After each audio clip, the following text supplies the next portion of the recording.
Estamos en estos momentos con la presencia del doctor Armando Rodríguez, doctor en Ciencias de la Salud e investigador titular del Instituto de Nutrición e Higiene de Alimentos, INA, de La Habana, Cuba. Doctor, muy buenas tardes aquí en Paneles de Opinión, bienvenido. Muchas gracias por la invitación. Doctor, ¿podríamos hablar en estos momentos, en vista que usted es experto en el tema de seguridad y nutrición alimentaria, sobre qué es precisamente esta área y cuáles son aquellas definiciones que la involucran? Ajá. Primero hay que partir del hecho de que se reconoce dentro de la seguridad alimentaria y nutricional, que es su nombre completo, con las siglas SAN, S-A-N, que la alimentación y la nutrición son derechos humanos. De la misma forma que la salud, la educación, pues la alimentación y la nutrición tienen que ser considerados como derechos humanos. Y como tal hay que trabajarlo, y ese es el enfoque, digamos, la base del enfoque internacional que se reconoce para la seguridad alimentaria y nutricional.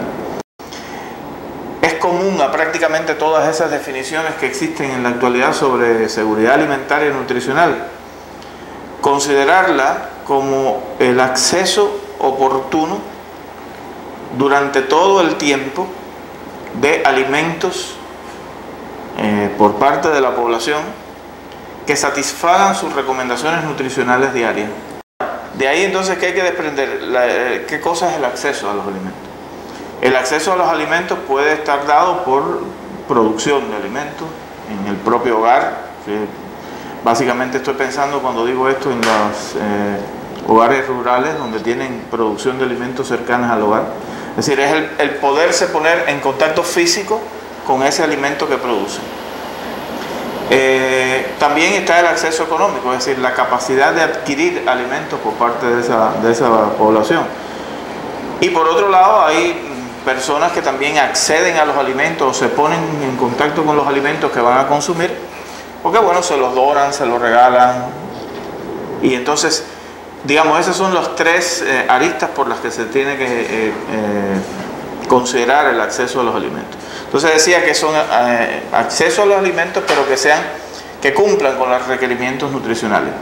Los requerimientos nutricionales están dados por las características de actividad física, sexo, edad de la mayor parte de las personas. Es decir, no estoy prácticamente incluyendo a los enfermos porque ellos tienen sus recomendaciones nutricionales muy específicas. Entonces, ¿de qué se trata? Es decir, se trata de que las personas tengan acceso para que cumplan con esas recomendaciones nutricionales y que les permitan alcanzar una calidad de vida óptima, una calidad de vida estable también. El concepto de seguridad alimentaria ya ha incorporado elementos sociales en los que dice que es acceso a los alimentos, pero por las vías naturales o por las vías económicamente aceptables. O sea, procesos sustentables. Exacto, dentro de las economías familiares. Exacto. Ahora, la seguridad alimentaria tiene 4 componentes básicos. El primero de ellos es la disponibilidad de alimentos. Es decir, ¿qué es disponibilidad? Justamente eso, es decir, que la persona tenga capacidad de disponer de alimentos. Ese es el primero. Si no hay disponibilidad, no hay seguridad alimentaria y nutricional. Pero a veces la disponibilidad no basta. ¿Por qué? Porque usted puede tener en un mercado carne, por ejemplo, que es uno de los alimentos más caros, y si no tiene acceso a ese alimento, pues entonces ya pasa a ser vulnerable desde el punto de vista de la seguridad alimentaria. Y entonces después pasamos a un tercer eslabón o un tercer componente de la seguridad alimentaria, que es el consumo de los alimentos. A lo mejor usted tiene disponibilidad, puede adquirirlo, pero no lo consume por determinadas razones, por cuestiones religiosas, por cuestiones de falta de cultura alimentaria, porque no conoce el alimento. Y entonces ese es el tercer eslabón. Y una vez que la persona consume o las personas consumen los alimentos, después cómo se expresa eso en términos de su salud, en términos de lo que se llama utilización biológica de esos alimentos. Es decir, ¿y de qué se trata? Se trata de que el concepto de seguridad alimentaria, que abarca estos 4 componentes, trabaje, es decir, los organismos, los gobiernos responsables de la alimentación como derecho humano, trabajen en estas 4 direcciones, es decir, en mejorar la disponibilidad, asegurar el acceso a los alimentos, elaborar campañas de cultura alimentaria para que la gente consuma lo que tiene que consumir y no los alimentos que pueden dañarle, y después tener un estado de salud o una utilización biológica adecuada, del cual también es responsable, digamos, los gobiernos de los países. En este sentido, y perdón que lo interrumpa, doctor, sí, nosotros tenemos un déficit en el poder adquisitivo de la canasta básica familiar en el país, pero esta canasta básica, no sé si usted ha visto sus componentes que la conforman alimentaria, quizás esté de alguna manera balanceada nutricionalmente. Esto se viene dando en otros países de América Latina, quizás tenemos ese déficit aquí en el país. Sí, la canasta básica es un indicador, es decir, se utiliza como indicador del segundo componente de la seguridad alimentaria y nutricional, que es el acceso a los alimentos. ¿Por qué? Porque ¿qué cosa es la canasta básica? Es decir, se define como canasta básica para evaluar o para medir acceso a los alimentos, porque también hay otros usos de la canasta básica. Aquella cantidad o conjunto o listado de alimentos que se consideran básicos para una población determinada, es decir, y ese concepto de alimentos básicos varía de un país a otro, incluso dentro de un país varía de una región a otra,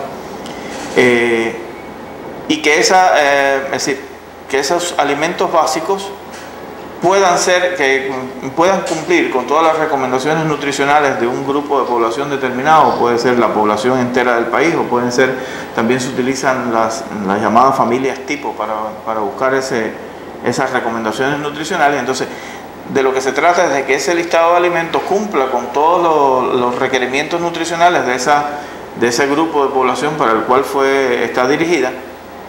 Y entonces tienen que tener también la condición de ser diseñadas a lo que se llama el precio mínimo. Es decir, cuando uno diseña una canasta básica, pues tiene que tener todos estos aspectos en cuenta.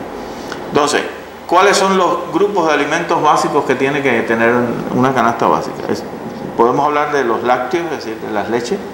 Podemos hablar de los cereales. Podemos hablar de las carnes. Ahí están incluidas las carnes de ave, las carnes de peces, de cualquier tipo, peces, etc. Están también los vegetales de todo tipo, las frutas, los azúcares y dulces y las grasas o aceites. Esos grupos básicos de trabajo tienen que estar representados siempre en una canasta básica. ¿Por qué? Porque se considera que es una dieta balanceada aquella persona que todos los días come determinadas porciones que están determinadas por unas guías que se elaboran a nivel del país, que son las llamadas guías alimentarias, de cuántas porciones de cada uno de estos alimentos tienen que consumir la población a la que va destinada la canasta básica.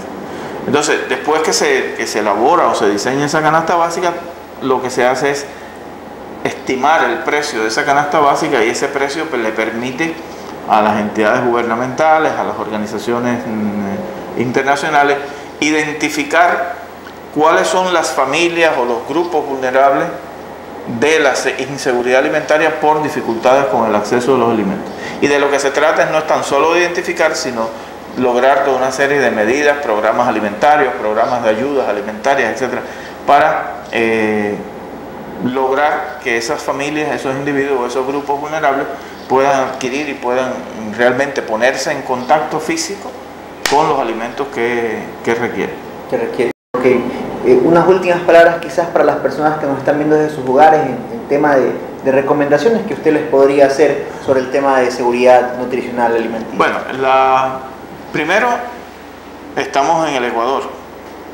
Antes de venir para acá estuve estudiando la Constitución de la República Ecuatoriana, y el artículo 41 hace explícitamente referencia de primero tener una cultura alimentaria general, indicarle al pueblo, a la población qué es lo que debe consumir, enseñarle qué es lo que debe consumir, y después hacer todos los esfuerzos humanamente posibles e imposibles por asegurar que esos alimentos estén disponibles para todos.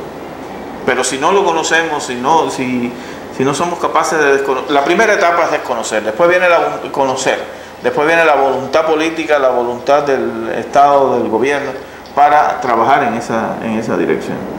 Ok, agradecemos sus palabras, doctor Rodríguez, y ya estaremos con más de paneles de opinión luego de unos segundos. Muchas gracias. Gracias.